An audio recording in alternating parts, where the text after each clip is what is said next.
സസ്യലതാദികളും അള്ളാഹ്ക്ക് സുജൂദ് ചെയ്തുകൊണ്ടിരിക്കുന്നു.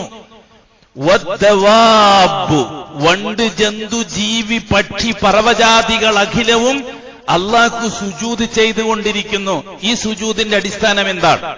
തൗവാണോ കറുഹാണോ? കറുഹാണ്. അള്ളാഹ് അടിച്ചേൽപ്പിച്ചതാണ്. മറ്റൊന്ന് ചിന്തിക്കാൻ ഈ സൃഷ്ടികൾക്ക് കഴിയില്ല. അള്ളാഹു അല്ലാത്തൊരു ശക്തിക്കോ വ്യക്തിക്കോ വസ്തുവിനോ അല്ലെങ്കിൽ ഒലിയിനോ ഷെയ്ഖിനോ ജിന്നിനോ മലക്കിനോ നബിക്കോ റസൂലിനോ ദേവിക്കോ ദേവനോ ഭഗവതിക്കോ ഭഗവാനോ സുജൂദ് ചെയ്യാൻ സൂര്യന് കഴിയില്ല. എന്തുകൊണ്ടാണ്? ഇസ്ലാമീയത്ത് സൂര്യന്റെ മേൽ അള്ളാഹ് ഏകപക്ഷീയമായി അടിച്ചേൽപ്പിച്ചതായതുകൊണ്ട്. അതാണ് കറുഹൻ എന്ന വാക്കിന്റെ മായന.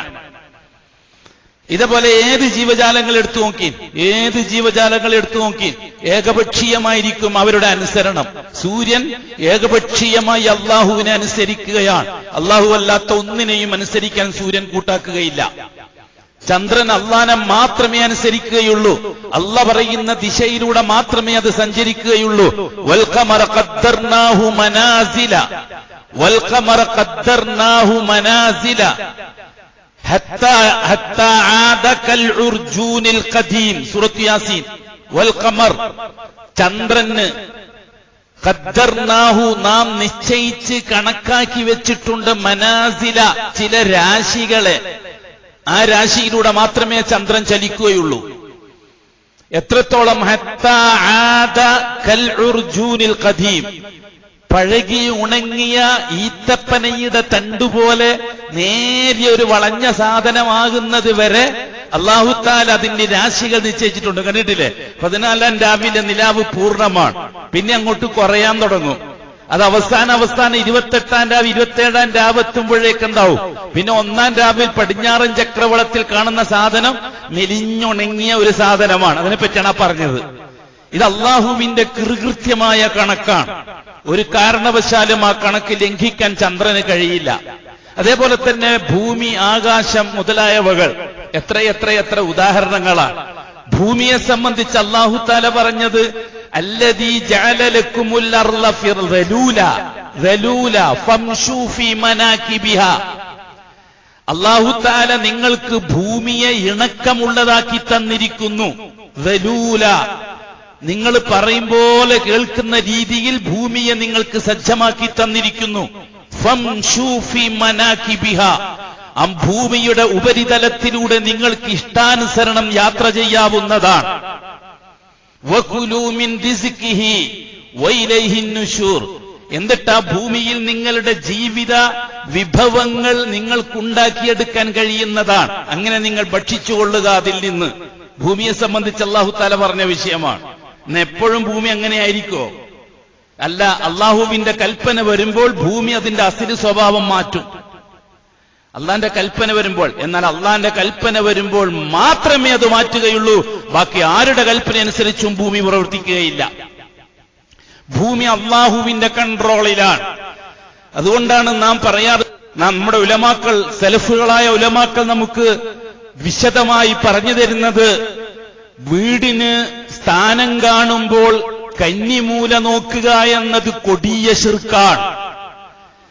എന്തുകൊണ്ടാണത്? ഹിന്ദു പുരാണമനുസരിച്ച്, പഴയകാല ഇന്ത്യൻ പുരാണം, ഇന്ത്യൻ സംസ്കൃതി അനുസരിച്ച്, ഇവിടുത്തെ പഴയകാല മതസിദ്ധാന്തമനുസരിച്ച് ഭൂമിക്ക് 8 ദിക്കുകളാണ്. ഈ 8 ദിക്കുകളെ കാക്കുന്നത് 8 ദേവന്മാരാണ്. അതിൽ ഒന്നാമത്തെ ദിക്ക് തെക്കാൻ, രണ്ടാമത്തത് തെക്കു പടിഞ്ഞാറ്, മൂന്നാമത്തത് വടക്ക്, നാലാമത്തത് വടക്ക് കിഴക്ക്, അഞ്ചാമത്തത് കിഴക്ക്, ആറാമത്തത് വടക്ക് കിഴക്ക്, ഏഴാമത്തത് പടിഞ്ഞാറ്, എട്ടാമത്തത് തെക്കു പടിഞ്ഞാറ്. അങ്ങനെ 8 ദിക്കുകളാണ് ഭൂമിക്കുള്ളത്. ഈ 8 ദിക്കുകളെ കാക്കുന്നത് 8 ദേവന്മാരാണ്. ഈ ദേവന്മാരെ കൂട്ടത്തിൽ അസുരനും രാക്ഷസീയനുമായ ദേവൻ തെക്കു പടിഞ്ഞാറ് മൂലയാണ് കാക്കുന്നത്. അതുകൊണ്ട് തെക്കു പടിഞ്ഞാറ് മൂലയിൽ ഭൂമിയിൽ എന്തു ജോലി നിർവഹിക്കുമ്പോഴും ആ ദേവനെ തൃപ്തിപ്പെടുത്തിക്കൊണ്ട് മാത്രമേ ചെയ്യാവൂ. ആ ദേവനെ തൃപ്തിപ്പെടുത്തിക്കൊണ്ട് ചെയ്തില്ല എങ്കിൽ ഹിന്ദു പുരാണമനുസരിച്ച്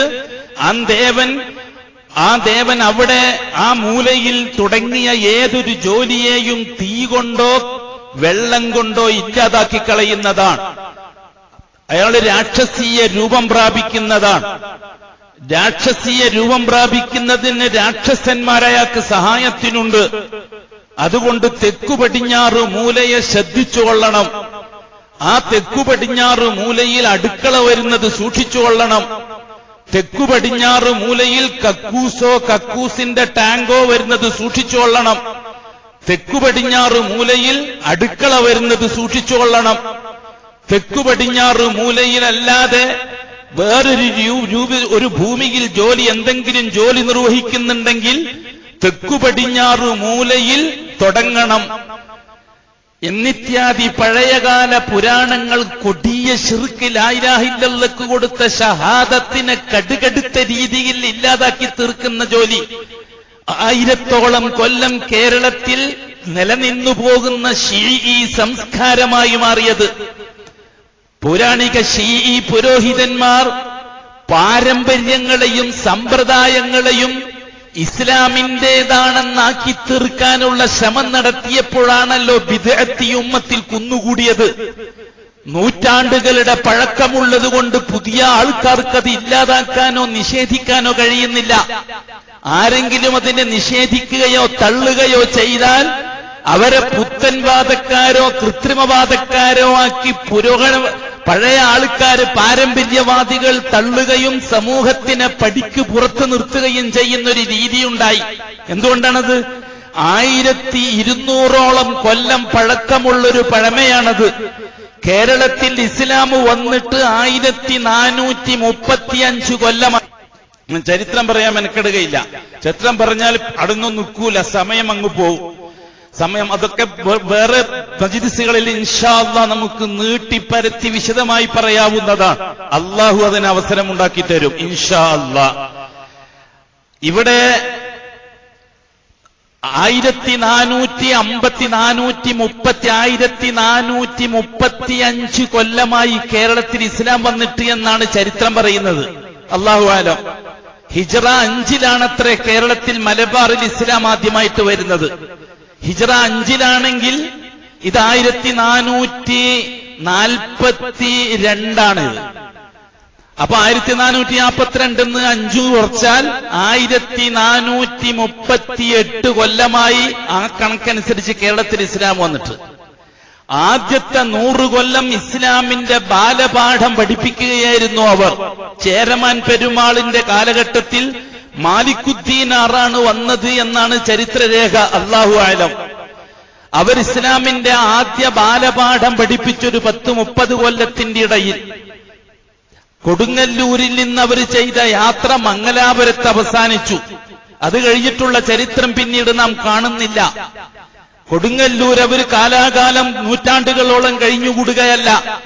ഇസ്ലാമിന്റെ കലിമ പറഞ്ഞുകൊടുത്ത് കുറച്ച് ഈഴവന്മാരായ സഹോദരങ്ങൾ ഇസ്ലാമിലേക്ക് വന്ന് അവർക്ക് നിസ്കരിക്കാനും ബാക്കി കാര്യങ്ങളും പഠിപ്പിച്ചൊരു ഏർപ്പാടാക്കി കൊടുത്തിട്ട് അവർ വടക്കോട്ട് യാത്ര ചെയ്യുകയാണ്.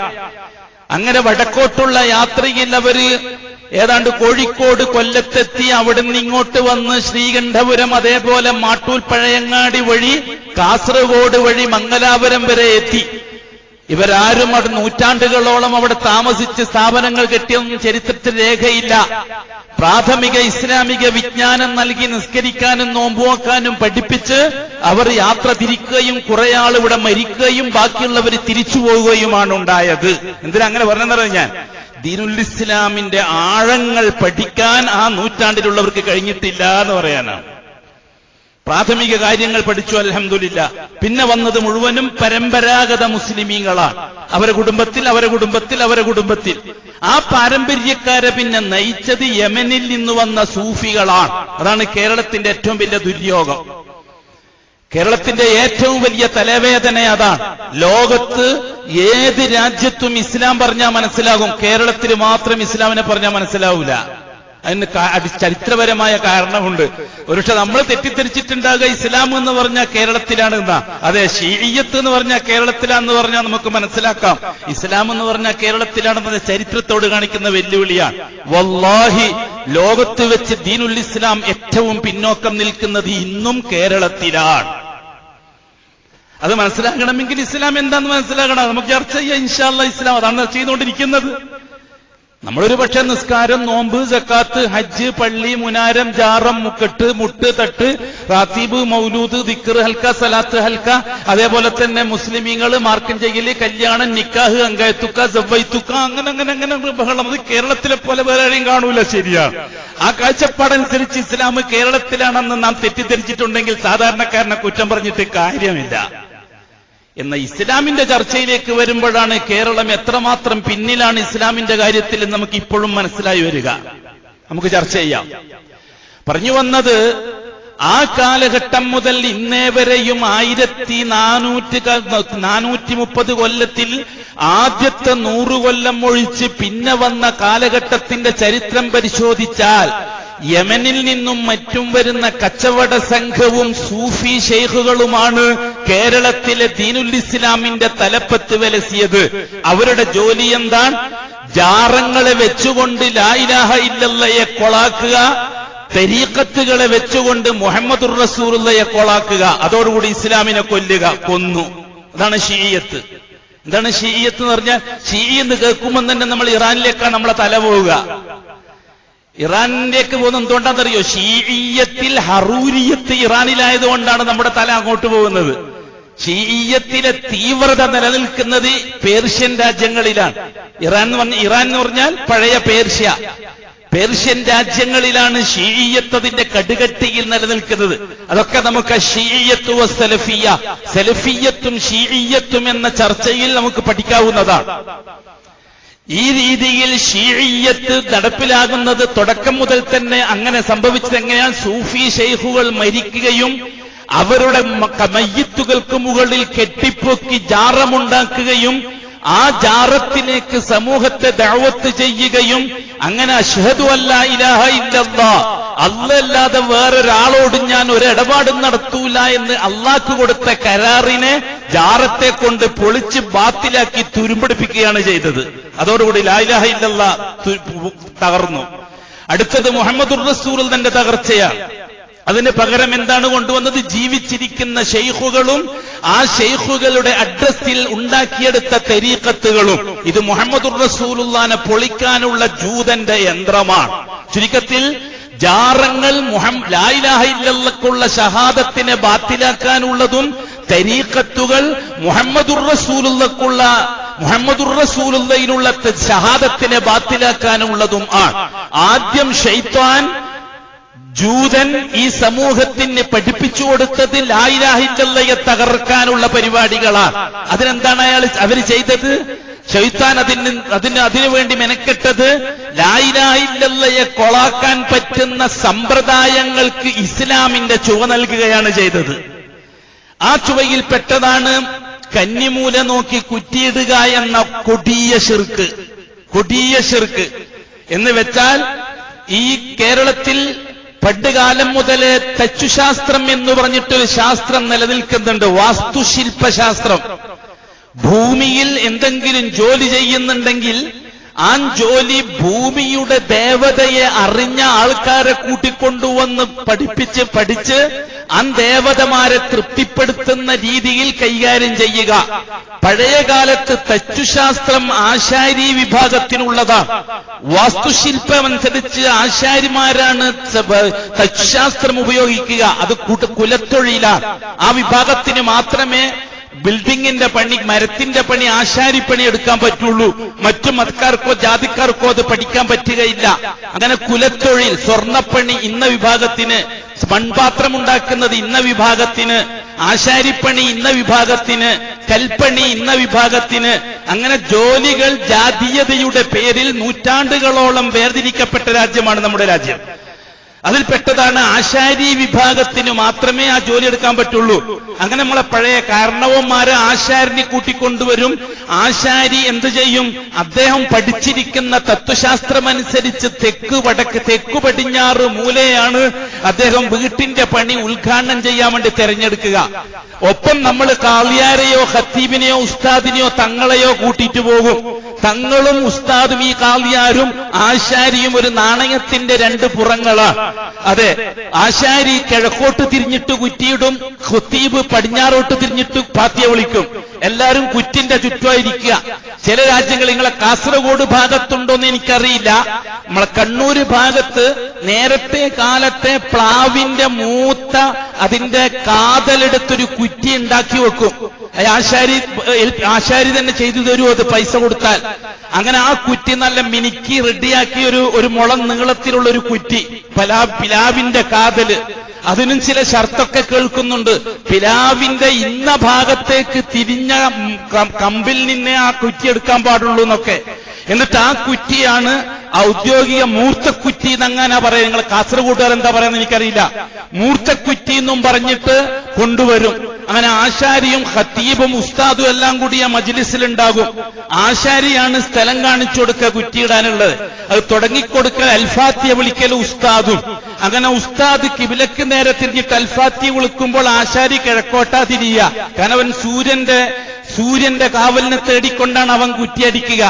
മുസ്ലിയാര് അവന്റെ പാരമ്പര്യമനുസരിച്ച് പടിഞ്ഞാറോട്ട് തിരിഞ്ഞു നിന്നിട്ട് അൽഫാത്തിയ വിളിക്കുക. ശ്രദ്ധിച്ച് കാണും ചിലപ്പോ.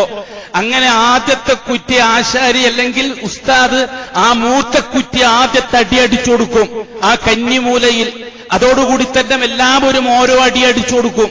അങ്ങനെ ആശാരി അവസാനത്തെ അടി അടിച്ച ആ കുറ്റി കംപ്ലീറ്റ് ഭൂമിന്റെ താഴത്തെ കാഴ്ത്തിക്കളയും. ഖിയാമത്ത് നാൾ വരെ ആ കുറ്റി അവിടെ കിടക്കും. ബർക്കത്തിന്റെ കുറ്റി, കന്നിമൂലയിലെ ദേവതയുടെ കുറ്റി. അങ്ങനെ ദേവതയെ തൃപ്തിപ്പെടുത്തിക്കൊണ്ട്, ദേവതയെ സമാധാനിപ്പിച്ചുകൊണ്ട്, ദേവതയുടെ മൂലയെ പരിഗണിച്ചുകൊണ്ട് ഒരു അൽഫാത്തിയ വിളിയും കൂടിയായാൽ ശീയത്തിന്റെ കപ്പലിന്റെ പണി പൂർത്തിയായി. പിന്നെ അങ്ങോട്ട് ബിദ്അത്തും ശിർക്കുമായിട്ട് ഉമ്മത്ത് പോയിക്കോളൂ. പിന്നെ അല്ലേ പൊരയിൽ കൂടുന്ന സമയത്തുള്ള ബിദ്അത്തെ പറ്റിയുള്ള വയല്. തുടക്കമേ ശിർക്കില്ല, പിന്നെ പൊരയിൽ കൂടുന്ന സമയത്ത് ബിദ്അത്തിന്റെ കഥ പറയാനുണ്ടോ? പിന്നെ പൊരയിൽ കൂടുന്ന സമയത്ത് ബിദ്അത്തോട് ബിദ്അത്ത്, അത് പിന്നെ നമുക്ക് ചർച്ച ചെയ്യാം. ഇവിടെ ലാ ഇലാഹ ഇല്ലല്ലാഹ് പറഞ്ഞപ്പോൾ, അടിത്തറ പറഞ്ഞപ്പോൾ ഞാൻ അങ്ങോട്ട് കടന്നതാണ്.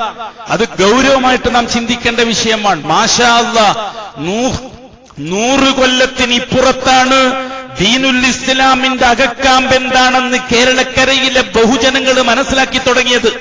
അതിൽ കാസർഗോഡ് ജില്ലക്കാർ കുറെ താമസിച്ചുപോയി മനസ്സിലാക്കാൻ കാരണമുണ്ട്. പൗരോഹിത്യത്തിന്റെ എല്ലാ തീവ്രതകളും അടിച്ചേൽപ്പിക്കപ്പെട്ട ഒരു ജില്ലയാണ് കേരളം എന്നത്, കാസർഗോഡ് എന്നതുകൊണ്ടാണ്. അപ്പോൾ 100 കൊല്ലത്തിനിപ്പുറത്ത് സലഫിയ്യത്തിന്റെ പരിശുദ്ധമായ നക്ഷത്രം കേരളക്കരയിൽ ഉദിച്ചു വന്നപ്പോഴാണ് ഇൽമ് വേർതിരിച്ചറിയാൻ തുടങ്ങിയത്. പാരമ്പര്യവും അടിസ്ഥാനവും തമ്മിൽ വേർതിരിച്ചുമുണ്ടെന്നും 1200 കൊല്ലം പാരമ്പര്യമുള്ള പലതും ശിർക്കിന്റെയും ബിദ്അത്തിന്റെയും കോട്ടകളാണെന്നും 100 കൊല്ലത്തിനിപ്പുറത്ത് ഖുർആനും സുന്നത്തും വെച്ച് അടിസ്ഥാന പ്രമാണമായ ഇസ്ലാമിന്റെ ഒന്നാമത്തെ കാര്യ ഷഹാദ ചർച്ച ചെയ്യാൻ തുടങ്ങിയപ്പോഴാണ് എല്ലും പതിരും തിരിഞ്ഞത് എന്ന വസ്തുത നമുക്ക് മറക്കാൻ പറ്റുകയില്ല. അതിന് കാരണക്കാരായവരെ അല്ലാഹു ഒരുപാട് അനുഗ്രഹിക്കട്ടെ, ഒരുപാട് അനുഗ്രഹിക്കട്ടെ. അവരൊക്കെ നേരത്തെ പോയവർ, അവര് തുടങ്ങിവെച്ച ആ വലിയ ദൗത്യം, ആ ദൗത്യമാണ് നമുക്കിത് തിരിച്ചറിയാൻ കാരണമായത്. എന്ത് ന്യൂനതകളും പോരായ്മകളും വ്യക്തിപരമായി അവരുടെയൊക്കെ ജീവിതത്തിൽ കാണാൻ പറ്റുമെങ്കിലും അതൊന്നും അല്ലാഹു തആലക്ക് വിഷയമല്ല. എന്തുകൊണ്ട്? അടിസ്ഥാന വിഷയത്തിന്റെ അവരായതുകൊണ്ട്. എന്താ ഇതിന് കാര്യം? അഷ്റഫുൽ ഖൽഖ് വ്യക്തമാക്കി തന്ന വിഷയം അതാണ്. മൻ ഷഹിദ അല്ലാ ഇലാഹ ഇല്ലല്ലാഹ് വഅന്ന മുഹമ്മദൻ അബ്ദുഹു വറസൂലുഹു وأن عيسى رسول عبد الله ورسوله وكلمة من وروح منه وكلمة ألقاها إلى مريم وأن الجنة حق وأن النار حق أدخله الله الجنة على ما كان من العمل. അതൊരു ആശ്വാസമാണ്. ഈ ഹദീസ് മുവഹിദുകൾക്കൊരു ആശ്വാസമാണ്, തൗഹീദ് മുറുകെ പിടിക്കുന്നവർക്കൊരു ആശ്വാസമാണ്. ഏത് വിഷയത്തിനും ദിസാലത്ത് മുറുകെ പിടിക്കുന്നവർക്കൊരാശ്വാസമാണ്. എന്താണെന്നാണ് റസൂൽ പറഞ്ഞത്? മൻ, ഒരുത്തൻ, ഷഹിദ, അവൻ അല്ലാഹുവുമായി കരാറിൽ ഏർപ്പെട്ടു. എന്ത് കരാറ്? അല്ലാ ഇലാഹ ഇല്ലല്ലാഹ് ഐ ലാ മഅബൂദ ബിഹഖ്ഖിൻ ഇല്ലല്ലാഹ്. ഇനി അങ്ങോട്ട് ഞാൻ എന്റെ ഏതേത് പ്രശ്നങ്ങളിലും എന്ത് നിർവഹിക്കുന്നുണ്ടെങ്കിലും എന്ത് ചെയ്യുന്നുണ്ടെങ്കിലും എന്റെ അള്ളാഹ്ക്ക് മാത്രമേ ഞാൻ ചെയ്യുകയുള്ളൂ, എന്റെ അള്ളാഹിനെ മാത്രമേ ഞാൻ അതിൽ പരിഗണിക്കുകയുള്ളൂ. അള്ളാഹു അല്ലാത്തൊരു ശക്തിയെ, അള്ളാഹു അല്ലാത്തൊരു വ്യക്തിയെ, അള്ളാഹു അല്ലാത്തൊരു വസ്തുവിനെ, അള്ളാഹു അല്ലാത്തൊരു ശൈഖിനെ അല്ലെങ്കിൽ ഒരു വലിയിനെ, അള്ളാഹു അല്ലാത്തൊരു നബിയെ അല്ലെങ്കിൽ ഒരു റസൂലിനെ, അള്ളാഹു അല്ലാത്ത മലക്കിനെ അല്ലെങ്കിൽ ഒരു ജിന്നിനെ, അള്ളാഹു അല്ലാത്തൊരു ദേവിയെ അല്ലെങ്കിൽ ഒരു ദേവനെ, അള്ളാഹു അല്ലാത്തൊരു ഭഗവതിയെ അല്ലെങ്കിൽ ഒരു ഭഗവാനെ, അള്ളാഹു അല്ലാത്ത മരിച്ചുപോയവർ, അള്ളാഹു അല്ലാത്ത ജീവിച്ചിരിക്കുന്നവർ, ഇവരാരെയും അള്ളാഹ്ക്ക് നിത്യൻ പകരക്കാരായിട്ടും ഞാൻ അംഗീകരിക്കുകയില്ല. ഔ ശരീക്കൻ, പാർട്ട്ണറായിട്ടും ഞാൻ അംഗീകരിക്കുകയില്ല. ഔ വഹീറൻ, ഒരു സഹായി എന്നുള്ള നിലക്കും ഞാൻ അംഗീകരിക്കുകയില്ല. ഔ ഷഫീഅൻ, ഒരു ശുപാർശകൻ എന്ന നിലക്കും ഞാൻ അംഗീകരിക്കുകയില്ല. ഔ വസീലൻ, അല്ലെങ്കിൽ ഒരു അടയാളം എന്ന നിലക്കും ഞാൻ അംഗീകരിക്കുകയില്ല. ആ രീതിയിൽ ലാ ഇലാഹ ഇല്ലല്ലാഹ് ജീവിച്ച് തെളിയിച്ചോളാം അശ്ഹദു എന്ന് ഒരുത്തൻ ഷഹാദത്ത് ചെയ്താൽ. ഷഹാദത്തിന്റെ മന മനസ്സിലായല്ലോ. പഴയ രീതി അനുസരിച്ച്, പഴയ അപേക്ഷിച്ചിട്ട് ഇബാദത്ത് എന്ന വണക്കത്തിന് അർഹതപ്പെട്ടവൻ അല്ലാതെ മറ്റാരുമില്ലെന്ന് ഞാൻ അർത്ഥം പറഞ്ഞ് മനസ്സിലോർപ്പിച്ച് നാവ് കൊണ്ട് വെളിവാക്കി പറയുന്നു. പുതിയ രീതി അനുസരിച്ച് ആരാധനക്കർഹൻ അല്ലാഹു മാത്രം എന്നും പറയുന്നു. ഇങ്ങനെയൊക്കെ വാക്ക് പറഞ്ഞിട്ട് പോയാലൊന്നും ഷഹാദത്ത് യാഥാർത്ഥ്യമാക്കാൻ കഴിയില്ല. 24 മണിക്കൂറും ജീവിതത്തിൽ ഷഹാദത്ത് പുലർന്നു വരണം. 5 നേരത്തെ നിസ്കാരം 24 മണിക്കൂറിൽ 5 നേരം ചെയ്താൽ മതി. ബാക്കി ടൈം മുഴുവനും ഫ്രീ ആണ്, അല്ലേ? ഒരു നിസ്കാരം, ഒരു വക്കത്തെ നിസ്കാരത്തിന് ഏറി വന്നാൽ ഉദു തൊട്ടിങ്ങോട്ട് സുന്നത്ത് വരെ അരമണിക്കൂർ കൂട്ടിക്കോ. എന്നാ 5 വക്കത്തെ നിസ്കാരത്തിന് 2.5 മണിക്കൂർ മാക്സിമം, ഏറ്റവും കൂടിയാൽ. അപ്പൊ 24 മണിക്കൂറിൽ ഒരു 1 മണിക്കൂറോ 2 മണിക്കൂറോ മതി നിസ്കാരം മുഴുവൻ നിർവഹിച്ചു തീർക്കാൻ. ബാക്കി കംപ്ലീറ്റ് സമയം ഫ്രീ ആണ്. സക്കാത്ത് വർഷത്തിൽ ഒരു പ്രാവശ്യം കൊടുത്താൽ മതി. ബാക്കി ആ വർഷം മുഴുവനും ഫ്രീ ആണ്, അല്ലേ? നോമ്പ് വർഷത്തിൽ ഒരു മാസം നോറ്റാൽ മതി. ബാക്കി ആ വർഷം 11 വർഷവും ഫ്രീ, മാസവും ഫ്രീ ആണ്, അല്ലെ? ഒറ്റ മാസത്തിൽ നോമ്പ് കൊണ്ട് ബാക്കി 11 മാസവും ഫ്രീ ആണ്. ഹജ്ജ് ജീവിതത്തിൽ ഒരു പ്രാവശ്യം ചെയ്താൽ മതി. ബാക്കി ജീവിതമേ ഫ്രീ ആണ്. എന്ന ഷഹാദ 24 മണിക്കൂറിൽ ഒരു സെക്കൻഡ് പോലും മാറിപ്പോകാനോ നീങ്ങിപ്പോകാനോ മാറ്റിവെക്കാനോ പറ്റുകയില്ല.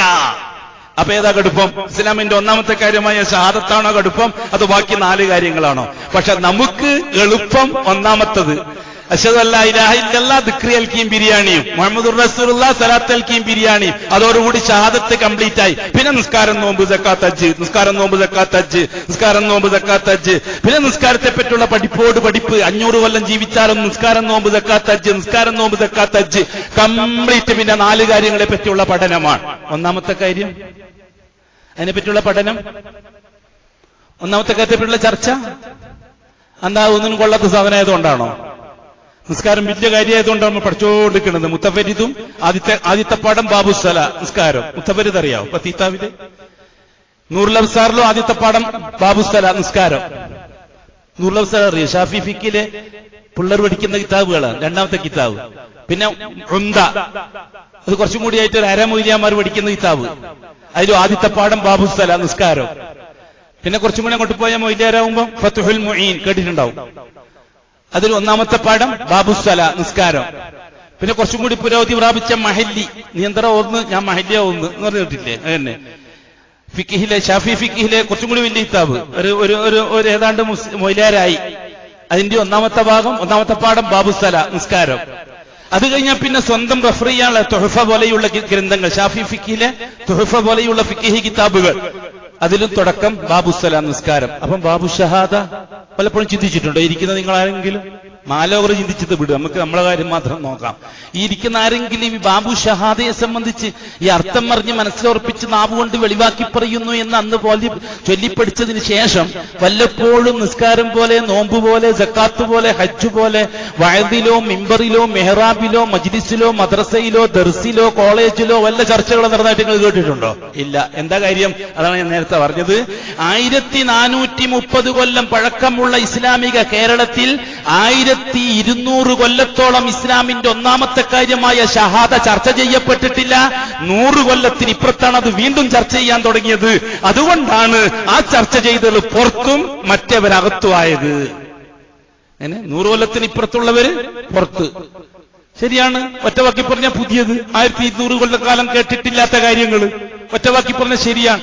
പക്ഷെ 1200 കൊല്ലത്തിന് മുമ്പ് കേട്ടത് സുദീർഘമായ 1200 കൊല്ലത്തെ ഗ്യാപ്പിന് ശേഷം വീണ്ടും കേൾക്കാൻ തുടങ്ങി എന്നുള്ളത് പുതിയ തലമുറയെ പറഞ്ഞ് ബോധ്യപ്പെടുത്തി കൊടുക്കൽ പ്രയാസമുള്ള കാര്യമാണ്.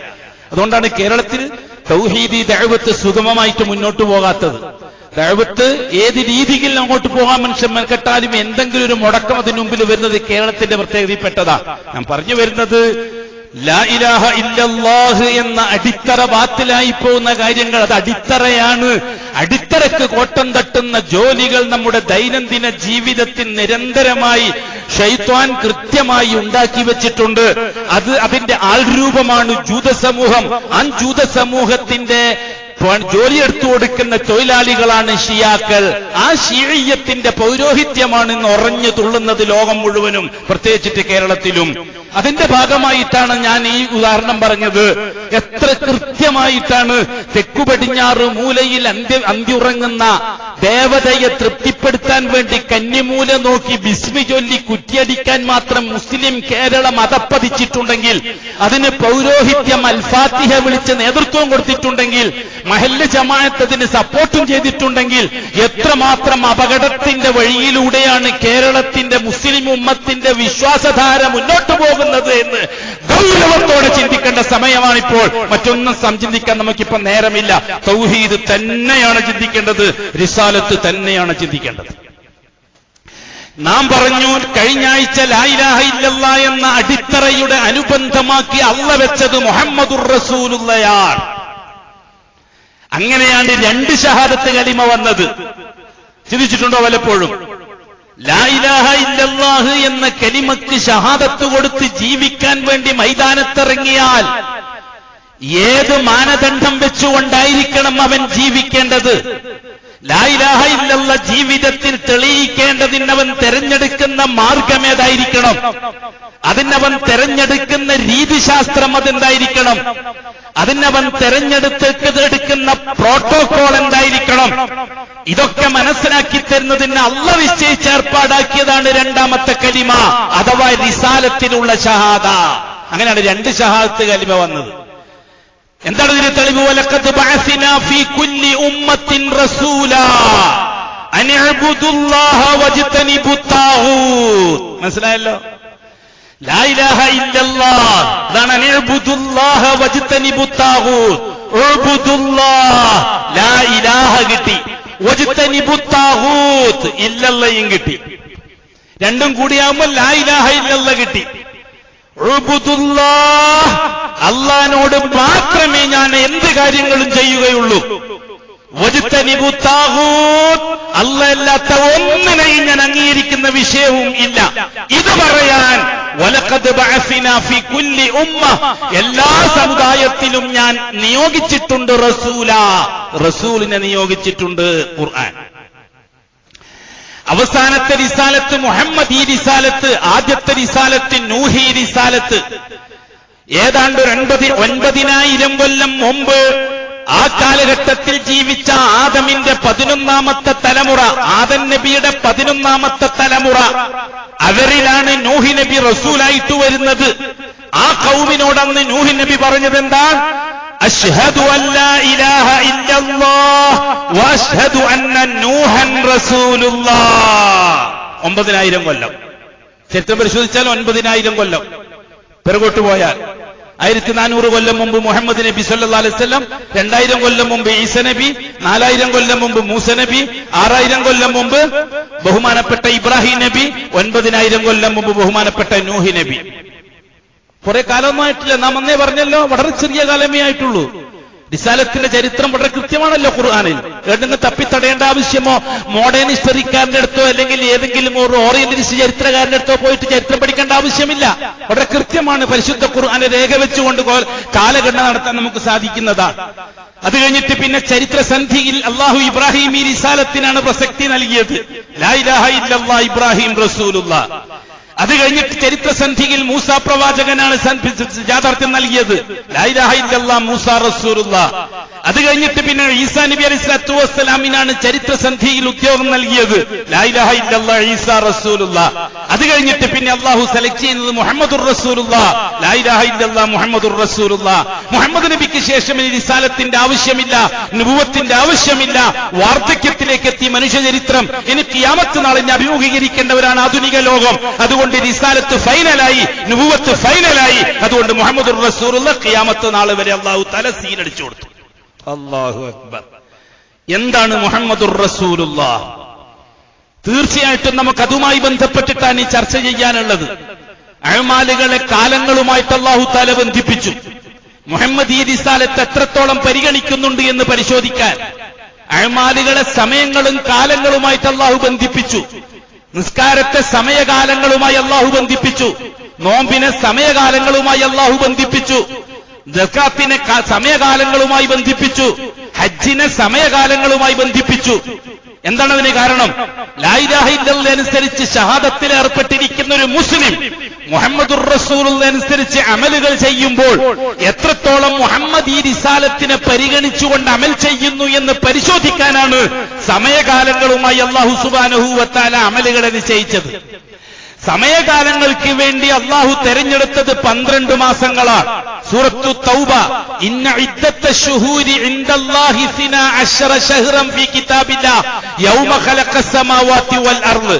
ആകാശഭൂമികൾ നിർമ്മിച്ച 1-ാം തീയതി മുതൽക്ക് തന്നെ അല്ലാഹുവിന്റെ അടുക്കൽ നിശ്ചയിക്കപ്പെട്ട കാലയളവുകൾ, കാലങ്ങൾ അത് 12 മാസമാണ്. 12 അള്ളാന്റെ കലണ്ടർ ആകാശഭൂമികളെ നിർമ്മിച്ച 1-ാം തീയതി മുതൽക്ക് തന്നെ 12 മാസത്തിൽ ക്ലിപ്തപ്പെടുത്തിയിട്ടുണ്ട് അല്ലാഹു തആല. ഈ 12 മാസങ്ങളിൽ നിന്ന് ചില മാസങ്ങളുമായി അഅ്മാലുകളെ അല്ലാഹു തആല ബന്ധിപ്പിച്ചു. ചില മാസങ്ങളെ അല്ലാഹു ന്യൂട്രലാക്കി നിർത്തി. എന്തിനാണ്? മുഹമ്മദ് ഈ റിസാലത്തിൽ ഇല്ലാത്തത് അതിനുശേഷം ആരെങ്കിലും സമയകാലങ്ങൾക്ക് പ്രത്യേകതയുണ്ടെന്ന് പറഞ്ഞ് അമലുകളെ ബന്ധിപ്പിക്കുന്നുണ്ടോന്ന് പരിശോധിക്കാനാണ് നമ്മുടെ റിസാലത്തിന്റെ വിഷയം. ആ വഴിക്ക് നീങ്ങട്ടെ. 12 മാസത്തിൽ 7 മാസങ്ങളെ റിസാലത്തിന്റെ കയ്യൊപ്പോടെ ശരീഅത്തിന്റെ പരിധിക്കുള്ളിൽ അമലുകളുടെ മാസങ്ങളാക്കി നിശ്ചയിച്ചു തന്നു. 5 മാസങ്ങളെ റിസാലത്തിന്റെ കയ്യൊപ്പോടെ ശരീഅത്തിൽ ഒരു വിധത്തിലും അമലുകളായിട്ടോ ബഹുമാനോ ആദരവുകളായിട്ടോ ബന്ധമില്ലാതെ ന്യൂട്രൽ നിർത്തി. എന്തിനാണെന്നറിയോ? എന്നെയും നിങ്ങളെയും അതിര് കടന്നു പോകുന്നുണ്ടോന്ന് പരിശോധിക്കാൻ. ലിയബ്ലുവക്കും അയ്യുക്കും അഹ്സനു അമല. റജബ്, ശഅബാൻ, റമളാൻ, ശവ്വാൽ, ദുൽഖഅദ, ദുൽഹിജ്ജ, മുഹറം, ഇതാണ് 7 മാസങ്ങൾ. ഈ 7 മാസങ്ങൾ ശരീഅത്തിൽ റിസാലത്തിന്റെ കയ്യൊപ്പോടെ ഇസ്ലാം ദീൻ ആദരിക്കാനും അനുഷ്ഠിക്കാനും നിശ്ചയിച്ചു തന്ന മാസങ്ങളാണ്. റജബ് മാസം നമുക്ക് ചർച്ച ചെയ്യാം. പിന്നെ ശഅബാൻ മാസം, റമളാൻ മാസം, ശവ്വാൽ മാസം, ദുൽഖഅദ മാസം, ദുൽഹിജ്ജ മാസം, മുഹറം മാസം. 12 മാസത്തിൽ ഈ 7 മാസങ്ങൾ റിസാലത്തിന്റെ കയ്യൊപ്പോടെ ശരീഅത്തിൽ ആദരിക്കാനും അനുഷ്ഠിക്കാനും അല്ലാഹ് അനുവദിച്ചു തന്ന മാസങ്ങളും ദിവസങ്ങളുമാണ്. ബാക്കി 5 മാസം റിസാലത്തിന്റെ കയ്യൊപ്പോടെ ശരീഅത്തിൽ ഒരഡ്രസ്സുമില്ലാത്ത മാസങ്ങളാണ്. സഫർ, റബീഉൽ അവ്വൽ, റബീഉൽ ആഖിർ, ജുമാദുൽ അവ്വൽ, ജുമാദുൽ ആഖിർ. ഈ 5 മാസങ്ങൾക്ക് ശരീഅത്തിന് അമലുകളുമായിട്ടോ എന്തെങ്കിലും തരത്തിൽ ഇക്റാമുമായിട്ടോ എന്തെങ്കിലും തരത്തിൽ ആദരവായിട്ടോ എന്തെങ്കിലും തരത്തിൽ അനുഷ്ഠാനവുമായിട്ടോ ഒരു ബന്ധവുമില്ലാത്ത മാസങ്ങളാണ് വാൽപ്പാൽപ്പെട്ട ഈ 5 മാസങ്ങൾ. ആ 5 മാസത്തിൽ 1-ാമത്തെ മാസമാണ് ഇപ്പോൾ സഫറിലാണ് നമ്മളുള്ളത്. തുടർന്നങ്ങോട്ട് ഇൻഷാ അല്ലാഹ് നമുക്ക് ചർച്ച ചെയ്യാം. അല്ലാഹു ഇൽമിൽ ഒരുപാട് ബർക്കത്ത് നസീബാക്കി തരട്ടെ. ലാ ഇലാഹ ഇല്ലല്ലാഹ് ദീനുൽ ഇസ്ലാമിന്റെ അടിത്തറയാണ്. ആ അടിത്തറയെ ഇളകാതെ മറിയാതെ നിൽക്കുന്നത് രണ്ടാമത്തെ ഷഹാദ മുഹമ്മദുർ റസൂലുള്ളാഹിയാണ്. അവിടെ നിന്നുകൊണ്ട് വേണം നാം ഇസ്ലാം ദീനിനെ പഠിക്കാൻ. അതുകൊണ്ടാണ് ഇസ്ലാം കാര്യം 5, അതിലൊന്നാമത്തത് ഷഹാദത്തായത്. ബാക്കി 5-ൽ 4, പിന്നെ 12, 6 ഈമാൻ കാര്യം, പിന്നെ ഒരു ഇഹ്സാൻ കാര്യം. ഏതാണ്ട് ഒരുപാട് കാലം പിടിക്കും. ആരൊക്കെ ജീവിക്കും, ആരൊക്കെ മരിക്കും, അതെല്ലാം അള്ളാഹുവിന്റെ കയ്യിലുള്ളത്. അതൊന്നും അള്ളാഹു നാളത്തെ ഒന്നും നമ്മളെ ഏൽപ്പിച്ചിട്ടില്ല. അള്ളാഹു ഇന്നെന്താണോ അത് ചെയ്തു തീർക്കുക. അള്ളാഹു സുബ്ഹാനഹു വ തആല വലിയ വലിയ തൗഫീഖ് നസീബാക്കി തരട്ടെ. നല്ല പ്രകാശമുള്ള ഈമാൻ അള്ളാഹു നസീബാക്കി തരട്ടെ. ഏറ്റവും നല്ല പ്രകാശിക്കുന്ന അവസ്ഥ മരിക്കുന്ന നേരത്താക്കി തരികയും ചെയ്യട്ടെ. സുന്നത്തും ഫർദുമായ അമാലുകളെ കൊണ്ട് താഖത്തും ഖുവ്വത്തുമുള്ള ഈമാൻ അല്ലാഹു നസീബാക്കി തരട്ടെ. അഖൂലു ഖൗലി ഹാദാ വല്ലാഹു അഅലം വഅസ്തഗ്ഫിറുല്ലാഹൽ അളീമ ലീ വലക്കും വഅസ്തഗ്ഫീഹി അന്നി വഅൻകും വഅൻ ജമീഇൽ മുസ്ലിമീന വൽ മുഅ്മിനീന അജ്മഈന വസ്തഗ്ഫിറൂഹു ഇന്നഹു ഹുവൽ ഗഫൂറുർ റഹീം. യാ അയ്യുഹല്ലദീന ആമനു തഖുല്ലാഹ വഖൂലു ഖൗലൻ സദീദാ യുസ്ലിഹു ലക്കും അഅമാലക്കും വയഗ്ഫിർ ലക്കും ذنوبكم ومن يطع الله ورسوله فقد فاز فوزا عظيما.